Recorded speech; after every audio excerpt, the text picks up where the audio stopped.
ನಮಸ್ತೆ ಸ್ನೇಹಿತರೆ. ಮಾಘಪುರಾಣದ 14ನೇ ಅಧ್ಯಾಯ ನೈಮಿಷಾರಣ್ಯದಲ್ಲಿ ಮುನಿಗಳ ಕಲಹ. ನಾವು ದೇವತೆಗಳು ರಾಕ್ಷಸರು ಜಗಳವಾಡುವುದನ್ನು ಕೇಳಿದ್ದೇವೆ. ಭೂಲೋಕದಲ್ಲಿ ರಾಜ್ಯಕ್ಕಾಗಿ ರಾಜ ಮಹಾರಾಜರುಗಳು ಯುದ್ಧ ಮಾಡುವುದನ್ನು ನೋಡಿದ್ದೇವೆ. ಆಸ್ತಿಗಾಗಿ ಅಣ್ಣ ತಮ್ಮಂದಿರು ತಂದೆ ಮಕ್ಕಳು ಜಗಳವಾಡುವುದನ್ನು ಬಲ್ಲೆವು. ಆದರೆ ಸರ್ವಸಂಗ ಪರಿತ್ಯಾಗಿಗಳಾದ ಮುನಿಗಳು ಕಲಹ ಮಾಡುವುದನ್ನು ಕೇಳಿರುವೆಯಾ? ಹಿಂದೊಮ್ಮೆ ಮುನಿಗಳಲ್ಲಿ ಜಗಳವಾದದ್ದು ಉಂಟು. ಇದನ್ನು ಮಾರ್ಕಂಡೇಯ ಮುನಿಗಳು ನನಗೆ ಹೇಳಿದಾಗ ಕೇಳಿ ಆಶ್ಚರ್ಯವಾಯಿತು. ನನ್ನಂತೆಯೇ ನಿನಗೂ ಆಶ್ಚರ್ಯವಾದೀತು. ಆ ಕಥೆಯನ್ನು ಹೇಳುತ್ತೇನೆ ಕೇಳು ಎಂದು ಗೃತ್ಸಮದನು ಜಹ್ನುವಿಗೆ ಹೇಳಲು, ಜಹ್ನು ಮುನಿ ಮಹರ್ಷಿ, ಬೇಗನೆ ಹೇಳಿರಿ, ಜಗಳ ಉಂಟಾದದ್ದು ಹೇಗೆ, ಅದು ಪರಿಹಾರವಾದದ್ದು ಹೇಗೆ ತಿಳಿಸಿ, ಕೇಳುವ ಕುತೂಹಲ ಉಂಟಾಗಿದೆ ಎಂದನು. ಗೃತ್ಸಮದನು ಹೇಳತೊಡಗಿದನು. ಹಿಂದೆ ಗೋಮತಿ ನದಿ ತೀರದಲ್ಲಿರುವ ಪವಿತ್ರ ನೈಮಿಷಾರಣ್ಯದಲ್ಲಿ ಅನೇಕ ತಪಸ್ವಿಗಳು ವಾಸಿಸುತ್ತಿದ್ದರು. ಒಮ್ಮೆ ಆ ಮುನಿಗಳು ತಮ್ಮ ತಮ್ಮ ಇರಿಮೆ ಗರಿಮೆಗಳನ್ನು ಹೇಳಿಕೊಳ್ಳುತ್ತಿದ್ದರು. ತಾ ಹೆಚ್ಚು ನಾ ಹೆಚ್ಚು ಎಂದು ಹೇಳುತ್ತಿದ್ದಾಗ ಸ್ವಾಭಾವಿಕವಾಗಿ ವಾದ ಉಂಟಾಗಿ ಅವರ ನಡುವೆ ಜಗಳ ಉಂಟಾಯಿತು. ನೈಮಿಷಾರಣ್ಯ ಒಂದು ಪ್ರಶಾಂತವಾದ ವನ. ಅಲ್ಲಿನ ಆಹ್ಲಾದಕರ ವಾತಾವರಣದಲ್ಲಿ ಈ ರೀತಿ ಕಲಹ ಉಂಟಾದದ್ದೇ ಪ್ರಮಾದವಾಯಿತು. ಮುನಿಗಳಲ್ಲಿ ಶ್ರೇಷ್ಠನಾದ ಭೃಗುಮುನಿಯು ತನ್ನನ್ನು ಸಮರ್ಥಿಸಿಕೊಳ್ಳಲು, ನಾನು ಸಕಲ ವೇದಗಳನ್ನು ತ್ರಿಮೂರ್ತಿಗಳನ್ನು ತಿಳಿದ ಜ್ಞಾನಿ, ತಪಸ್ವಿಗಳಲ್ಲೆಲ್ಲ ನಾನೇ ಶ್ರೇಷ್ಠ ಎಂದು ಹೇಳಿಕೊಂಡನು. ಭೃಗು ಸ್ವಾಭಾವಿಕನಾಗಿ ಮುಂಗೋಪಿ ಇದ್ದನು. ಅವನ ರಭಸದ ಮಾತುಗಳಿಂದ ಇತರ ಮುನಿಗಳು ಒಬ್ಬರ ಮುಖ ಒಬ್ಬರು ನೋಡಿಕೊಂಡರು. ಬಳಿಕ ಅಹಲ್ಯೆಯ ಪತಿಯಾದ ಗೌತಮನು, ಎಂದೆಂದಿಗೂ ಇದು ಸಾಧ್ಯವಿಲ್ಲ. ನಿಮ್ಮೆಲ್ಲರಿಗಿಂತ ವಯಸ್ಸಿನಲ್ಲಿ ನಾನೇ ದೊಡ್ಡವನು. ಅಲ್ಲದೆ ನಾನು ಬ್ರಹ್ಮಕಲ್ಪವನ್ನು ನೋಡಿದವನು. ಆದುದರಿಂದ ಎಲ್ಲ ಮುನಿಗಳಲ್ಲಿ ನಾನೇ ಸರ್ವಶ್ರೇಷ್ಠ ಎಂದನು. ಇದೇ ರೀತಿಯಲ್ಲಿ ಮಾಂಡವಲ್ಯ, ಗಾರ್ಗ್ಯ, ಭಾರದ್ವಾಜ ಮೊದಲಾದ ಮುನಿವರೆಣ್ಯರು, ನಾನು ವಿಧ ಶಾಸ್ತ್ರಗಳನ್ನು ಓದಿಕೊಂಡಿರುವವನು, ನಾನು ಯೋಗಾಭ್ಯಾಸದಲ್ಲಿ ಪ್ರವೀಣನು, ನಾನು ಸಕಲ ವೇದಗಳನ್ನು ಕರತಲ ಮಲಕ ಮಾಡಿಕೊಂಡಿರುವವನು, ನಾನು ಆತ್ಮಜ್ಞಾನಿ, ನಾನು ಮಹಾವಿಷ್ಣುವಿಗೆ ಪರಮಪ್ರಿಯನಾದವನು ಎಂದೆಲ್ಲ ಮಾತನಾಡುತ್ತಾ ಒಬ್ಬರಿಗೊಬ್ಬರು ವಾದಿಸುತ್ತಾ ದೊಡ್ಡ ಜಗಳಕ್ಕೆ ನಿಂತರು. ಒಬ್ಬರಿಗೊಬ್ಬರು ಹೊಡೆಯಲು ಹಿಂಜರಿಯಲಿಲ್ಲ. ಕೆಲವು ಮುನಿಗಳು ಭೃಗು ಋಷಿಯ ಜುಟ್ಟು ಹಿಡಿದು ಅವನ ಬೆನ್ನಿಗೆ ಗುದ್ದಿದ್ದರು. ಇನ್ನು ಕೆಲವರು ಗೌತಮನ ಗಡ್ಡವನ್ನೇ ಕಿತ್ತರು. ಭೃಗುವೇನೋ ಹಿಮ್ಮೆಟ್ಟಲಿಲ್ಲ. ಅವನು ತನ್ನನ್ನೆದುರಿಸಿದವರನ್ನು ಮುಷ್ಟಿಯಿಂದ ಬಾರಿಸಿದನು. ಇವೆಲ್ಲ ಸರ್ವಸಂಗ ಪರಿತ್ಯಾಗಿಗಳಾದ, ಇಲ್ಲವೇ ಪ್ರಾಪಂಚಿಕ ಸುಖಗಳಲ್ಲಿ ಆಸಕ್ತಿ ತೋರದ ಹಾಗೂ ಯಜ್ಞ ಯಾಗಾದಿಗಳನ್ನು ಮಾಡಿಕೊಂಡಿರುವ ಮುನಿಗಳಿಗೆ ಯೋಗ್ಯವಾದದ್ದಾಗಿರಲಿಲ್ಲ. ಆ ಮುನಿಗಳು ತಾವೇ ಒಡೆದಾಡಿಕೊಂಡು ದರ ಫಲವಾಗಿ ಒಬ್ಬೊಬ್ಬರು ಕಣ್ಣೀರು ಸುರಿಸುತ್ತಿದ್ದರು. ಎಷ್ಟೋ ಮುನಿಗಳ ಮೇಲೂ ಅಸ್ತ್ರಗಳು ಹರಿದು ಹೋದವು. ಇವೆಲ್ಲ ನೋಡಲು ಒಂದು ಯುದ್ಧವೇ ಆಯಿತು. ಇವೆಲ್ಲ ಸಾಲದಾಗಿ ಅಲ್ಲಿಗೆ ಬಂದ ತ್ರಿಲೋಕ ಸಂಚಾರಿಯಾದ ನಾರದ ಆ ಮುನಿಗಳನ್ನು ಹೊಗಳುತ್ತಾ, ನೀನು ಏನು ಕಡಿಮೆ, ನೀನು ಯಾವುದರಲ್ಲಿ ಕಡಿಮೆ ಎಂದು ಹುರಿದುಂಬಿಸುತ್ತಾ ಜಗಳ ಉತ್ಕರ್ಷಕ್ಕೇರುವಂತಾಯಿತು. ಜಗಳ ಆರಂಭವಾಗುವುದು ಬೇಗ, ಆದರೆ ಅದು ನಿಲ್ಲುವುದು ಕಷ್ಟ. ನಾರದರು ಮುನಿಗಳ ಕಲಹ ಪ್ರಕೋಪಕ್ಕೆ ಹೋದದ್ದನ್ನು ಗಮನಿಸಿ ಬೇಗನೆ ವೈಕುಂಠಕ್ಕೆ ಹೋದನು. ಮಹಾವಿಷ್ಣುವು ನಾರದನಿಂದ ವಿಷಯ ತಿಳಿದು ಮುನಿಗಳು ಅಜ್ಞಾನ ವಶರಾಗಿ ಹೊಟ್ಟೆ ಕಿಚ್ಚಿನಿಂದ ಒಬ್ಬರಿಗೊಬ್ಬರು ಜಗಳವಾಡುತ್ತಿದ್ದಾರೆ, ಇದೆಲ್ಲ ಮಾಯೆಯ ಪ್ರಭಾವ. ಏನೇ ಇದ್ದರೂ ನಾವು ಈ ಮಹಾಮುನಿಗಳ ಕಲಹವನ್ನು ಬೇಗನೆ ನಿಲ್ಲಿಸಬೇಕು. ಸದಾ ಬಾಲಕರಾಗಿಯೇ ಇರುವ ಸನಕಾದಿ 4 ಮುನಿಗಳನ್ನು ಅಲ್ಲಿಗೆ ಕಳುಹಿಸಿಕೊಡುತ್ತೇನೆ. ಜೊತೆಗೆ ಮಾರ್ಕಂಡೇಯ ಮುನಿಯೂ ಹೋಗಲಿ.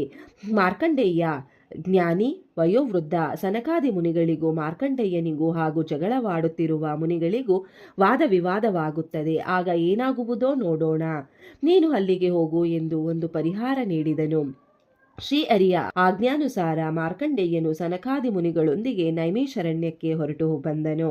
ಎಲ್ಲಾ ಮುನಿಗಳನ್ನು ತನ್ನ ಸಾಂತ್ವನ ಮಾತುಗಳಿಂದ ಶಾಂತಗೊಳಿಸಿದನು. ಜಗಳವೂ ನಿಂತಿತ್ತು. ಸನಕಾದಿ ಮುನಿಗಳು ಮಾರ್ಕಂಡೇಯನು ಬಂದ ಸ್ವಲ್ಪ ಹೊತ್ತಿನಲ್ಲೇ ಬಂದರು. ಆಗ ಮಾರ್ಕಂಡೇಯನು ಆ ಬಾಲಮುನಿಗಳನ್ನು ಸ್ವಾಗತಿಸಿ ಸತ್ಕರಿಸಿ ಅವರ ಪಾದಗಳಿಗೆ ನಮಸ್ಕರಿಸಿದನು. ಆಗ ಸನಕ, ಸನಂದನ, ಸನತ್ಕುಮಾರ ಮತ್ತು ಸನತ್ಸುಜಾತ ಮುನಿಗಳು, ಮುನೀಂದ್ರ, ಇದೇನು ತಾವು ಮಾಡುತ್ತಿರುವುದು? ಈ ಎಲ್ಲ ಮುನಿಗಳ ಪೈಕಿ ಅತ್ಯಂತ ಕಿರಿಯರು. ಈ 5 ವರ್ಷದ ಬಾಲಕರಿಗೆ ತಾವು ಸತ್ಕರಿಸಿ ನಮಸ್ಕರಿಸಿದ್ದು ಸರಿಯೇ? ಸಪ್ತಮಹಾಕಲ್ಪಗಳನ್ನು ಕಂಡ ನೀವು ಇಲ್ಲಿ ಎಲ್ಲರಿಗಿಂತ ಹಿರಿಯರು ಎಂದರು. ಶ್ರೀಹರಿಯ ಧ್ಯಾನದಲ್ಲೇ ಸದಾ ಇರುತ್ತಿದ್ದ ಸನಕಾದಿ ಮುನಿಗಳನ್ನು ಉದ್ದೇಶಿಸಿ ಮಾರ್ಕಂಡೇಯನು, ಸನಕಾದಿ ಮುನಿಗಳೇ, ನೀವು ಬ್ರಹ್ಮ ಮಾನಸ ಪುತ್ರರು. ನೀವು ಸದಾ ಕಾಲದಲ್ಲಿ ಶ್ರೀಹರಿ ಸಾನ್ನಿಧ್ಯದಲ್ಲಿದ್ದು ಹರಿನಾಮ ಸಂಕೀರ್ತನೆ ಮಾಡುತ್ತಿರುವಿರಿ. ಈ ಬಾಲ್ಯದಲ್ಲಿಯೇ 4 ಯುಗಗಳನ್ನು ಕಂಡಿರುವಿರಿ. 4 ಯುಗಗಳು ಹುಟ್ಟಿ ಅಂತ್ಯವಾಗುತ್ತಿರುವವು. ನಾನಾದರೂ ವಯಸ್ಸಿನಿಂದ ವೃದ್ಧನಾಗಿರಬಹುದು, ಆದರೆ ನಾನೇನು ಮಹಾಜ್ಞಾನಿಯಲ್ಲ. ಚಿರಂಜೀವಿಯಾಗಿದ್ದರೂ ಸುಮ್ಮನೆ ಕಾಲ ಕಳೆದು ಏನು ಪ್ರಯೋಜನ? ಜ್ಞಾನವಿಲ್ಲದ ವೃದ್ಧನಿಗೆ ಎಷ್ಟು ವಯಸ್ಸಾದರೇನು?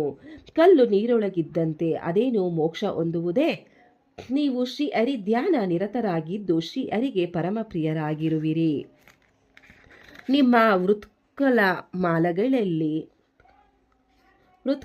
ಮಲಗಳಲ್ಲಿ ಆ ಪರಮಾತ್ಮನು ಸದಾ ವಾಸವಾಗಿರುವನು. ಶ್ರೀ ಹರಿಗೆ ಪ್ರಿಯನಾದವನು ಪುಟ್ಟ ಬಾಲಕನಾದರೂ ವೃದ್ಧನಂತೆ ಪೂಜ್ಯನು, ಗುರು ಸಮಾನನು. ವಿಷ್ಣುವಿನ ದಿವ್ಯ ಚರಿತೆಯನ್ನು ಕೇಳುವನು ಸಾಮಾನ್ಯ ಮನುಷ್ಯನಾದರೂ ಗೌರವಾನ್ವಿತನಾಗುತ್ತಾನೆ. ನೀವಾದರೂ ಹಗಲು ರಾತ್ರಿಗಳೆನ್ನದೆ ಯಾವಾಗಲೂ ಶ್ರೀ ಹರಿಧ್ಯಾನ ಪೂಜೆಗಳಲ್ಲಿ ನಿಮ್ಮನ್ನು ತೊಡಗಿಸಿಕೊಂಡಿರುವಿರಿ. ನಿಮ್ಮ ಜೀವನ ಸಾರ್ಥಕವಾದದ್ದು. ನಾನಾದರೂ ಶ್ರೀ ಹರಿಯ ಕಥೆಗಳನ್ನು ಆಲಿಸಲಿಲ್ಲ, ಶ್ರೀ ಹರಿಯನ್ನು ಆರಾಧಿಸಲಿಲ್ಲ. ಹೀಗಿರುವಾಗ ನಾನೆಷ್ಟು ಹಿರಿಯವನು? ನಾನು ತಮ್ಮಲ್ಲಿ ನಡೆದುಕೊಂಡ ರೀತಿಯಲ್ಲಿ ಯಾವ ತಪ್ಪು ಇಲ್ಲ ಎಂದನು. ಮಾರ್ಕಂಡೇಯನು ಮಾತನಾಡಿದ್ದನ್ನು ಕೇಳಿದ ಕಲಹಪ್ರಿಯರಾಗಿದ್ದ ಮುನಿಗಳು ಒಬ್ಬರಿಗೊಬ್ಬರು ಮುಖ ನೋಡಿಕೊಂಡು ತಮ್ಮ ತಮ್ಮಲ್ಲೇ ಗೊಣಗಾಡತೊಡಗಿದರು. ಅವರಲ್ಲಿದ್ದ ಅಜ್ಞಾನ ಇನ್ನೂ ಮಾಯವಾಗಿರಲಿಲ್ಲ. ಮಾರ್ಕಂಡೇಯನು ಹೇಳಿದ್ದನ್ನಾಲಿಸಿದ ಸನಕಾದಿ ಮುನಿಗಳಿಗೆ ಮುನಿ ಹರಿಯನ್ನು ಕುರಿತು ಹಾಡಿದ ಮಾತುಗಳು ಪರಮ ಪ್ರಿಯವಾದವು. ಅವರು, ಮುನೀಂದ್ರ, ನೀವು ಹೇಳಿದದ್ದು ಅಕ್ಷರಶಃ ಸತ್ಯ. ಶ್ರೀ ಹರಿಯು ಜಗದೋದ್ಧಾರನಾಗಿದ್ದು ಎಲ್ಲ ಜೀವರಾಶಿಗಳಲ್ಲಿ ಸರ್ವಶ್ರೇಷ್ಠನು. ಶ್ರೀ ಹರಿಯ ನಾಮ ಸಂಕೀರ್ತನೆಯಿಂದ ಪ್ರತಿ ಮಾನವನು ಪರಿಶುದ್ಧನಾಗುವನು. ಶ್ರೀ ಹರಿಯ ಪಾದೋದಕವು ಅತ್ಯಂತ ಶ್ರೇಷ್ಠವಾದದ್ದು. ಹರಿಭಕ್ತನಾಗದವನು ಎಷ್ಟೋ ದಾನ ಧರ್ಮಗಳನ್ನು ಮಾಡಿದರೂ ವ್ಯರ್ಥ. ಶ್ರೀ ಹರಿಯ ಪೂಜೆ ಮಾಡದ ಕೈಗಳು ಇದ್ದರೂ ಒಂದೇ, ಇಲ್ಲದಿದ್ದರೂ ಒಂದೇ. ಶ್ರೀ ಹರಿಯ ಪೂಜೆಯಿಂದ ಎಲ್ಲ ಪಾಪಗಳು ದೂರವಾಗುವವು. ಪ್ರಹ್ಲಾದ, ಧ್ರುವ, ದ್ರೌಪದಿ, ಅರ್ಜುನ ಇವರೆಲ್ಲ ನಾರಾಯಣನನ್ನು ನಂಬಿ ಅವನ ಧ್ಯಾನದಿಂದ ಪುನೀತರಾದರು. ವಿಭೀಷಣನು ರಾಕ್ಷಸನಾದರೂ ಶ್ರೀರಾಮನ ಭಕ್ತನು. ಹನುಮಂತ ರಾಮನಲ್ಲೇ ಒಂದಾದನು. ಹನುಮ ಹೊಲಿದರೆ ರಾಮನೂ ಹೊಲೆಯುವನು. ಶ್ರೀ ಹರಿಯ ಗುಣಗಾನ ಮಾಡುವವನೇ ಶ್ರೇಷ್ಠನು ಎಂದರು. ಸನಕಾದಿ ಮುನಿಗಳ ಮಾತುಗಳನ್ನಾಲಿಸಿದ ಗೌತಮಾದಿ ಮುನಿಗಳು ತಮ್ಮ ವರ್ತನೆಗೆ ನಾಚಿಕೊಂಡರು. ನಮಗೆ ಭಗವಂತನು ನೀಡಿರುವ ಆಯಸ್ಸಿನ ಅವಧಿಯಲ್ಲಿ ಶ್ರೀ ಹರಿ ಧ್ಯಾನ ನಿರತರಾಗದೆ ಒಬ್ಬರಿಗೊಬ್ಬರು ಅಹಂಕಾರ ಮತ್ಸರಗಳಿಂದ ವೃತ್ತ ಜಗಳವಾಡಿದೆವಲ್ಲ, ನಾವು ಮುನಿಗಳೆಂದು ಹೇಳಿಕೊಳ್ಳಲು ನಾಚಿಕೆಯಾಗುತ್ತದೆ ಎಂದು ಭಾವಿಸಿದರು. ಬಳಿಕ ಪ್ರತಿಯೊಬ್ಬರು ಸನಕಾದಿ ಮುನಿಗಳಿಗೆ ನಮಸ್ಕರಿಸಿ, ಮುನಿಗಳೇ, ತಾವು ಇಲ್ಲಿಯವರೆಗೂ ಬಂದು ನಮ್ಮ ಅಜ್ಞಾನವನ್ನು ಹೋಗಲಾಡಿಸಿದಿರಿ. ನಿಜಕ್ಕೂ ನಾವೆಲ್ಲ ಅಜ್ಞಾನವಶರಾಗಿ ಶ್ರೀ ಹರಿಯನ್ನು ಮರೆತು ಕದನವಾಡಿದೆವು. ಇಂದಾದರೂ ತಮ್ಮಿಂದ ಶ್ರೀ ಹರಿಯ ಕಥೆಯನ್ನು ಕೇಳುವ ಅವಕಾಶವಾಯಿತು. ತಾವು ಆ ಭಗವಂತನ ಚರಿತೆಯನ್ನು ನಮಗೆ ಹೇಳಬೇಕು ಎಂದು ಪ್ರಾರ್ಥಿಸಿದರು. ಶೌನಕಾದಿ ಮುನಿಗಳು ತಮ್ಮ ಅಜ್ಞಾನವನ್ನು ಕಳೆದುಕೊಂಡಿದ್ದರಿಂದ ಮಾರ್ಕಂಡೇಯ, ನಾರದರು, ಸನಕಾದಿ ಮುನಿಗಳು ತಾವು ಬಂದ ಕಾರ್ಯ ಸಿದ್ಧಿಯಾಯಿತೆಂದು ವೈಕುಂಠಕ್ಕೆ ಹಿಂದಿರುಗಿ ಪರಮಾತ್ಮನಲ್ಲಿ ನಡೆದದ್ದನ್ನು ನುಡಿದರು.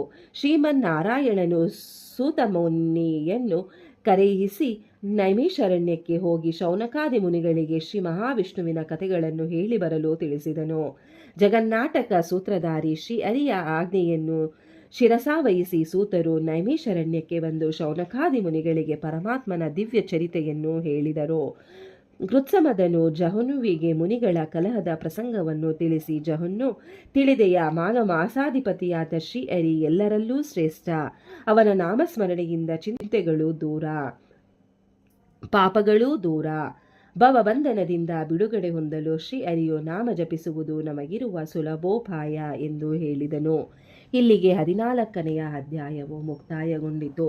ಈ ಅಧ್ಯಾಯವನ್ನು ಓದಿದವರು, ಕೇಳಿದವರಿಗೂ, ಶ್ರವಣ ಮಾಡಿದವರಿಗೂ ಆ ಭಗವಂತನು ಒಳ್ಳೆಯದನ್ನು ಮಾಡಲಿ. ಓಂ ನಮೋ ಭಗವತೆ ವಾಸುದೇವಾಯ ನಮಃ. ಓಂ ನಮಃ ಶಿವಾಯ. ಧನ್ಯವಾದಗಳು ಸ್ನೇಹಿತರೆ. ವಿಡಿಯೋ ನೋಡಿಕ್ಕೆ ಎಲ್ಲರಿಗೂ ಧನ್ಯವಾದಗಳು. ನಿಮಗೆ ಈ ವಿಡಿಯೋ ಇಷ್ಟ ಆಗಿದ್ರೆ ಪ್ಲೀಸ್ ಒಂದು ಲೈಕ್ ಮಾಡಿ. ನೆಕ್ಸ್ಟ್ ಇನ್ನು ಜಾಸ್ತಿ ವಿಡಿಯೋ ಹಾಕ್ತೀವಿ. ಹಾಗೆ ನಿಮ್ಮ ಫ್ರೆಂಡ್ಸ್ಗೆ ಶೇರ್ ಮಾಡಿ ಮತ್ತೆ ಸಬ್ಸ್ಕ್ರೈಬ್ ಮಾಡಿ. Thank you very much.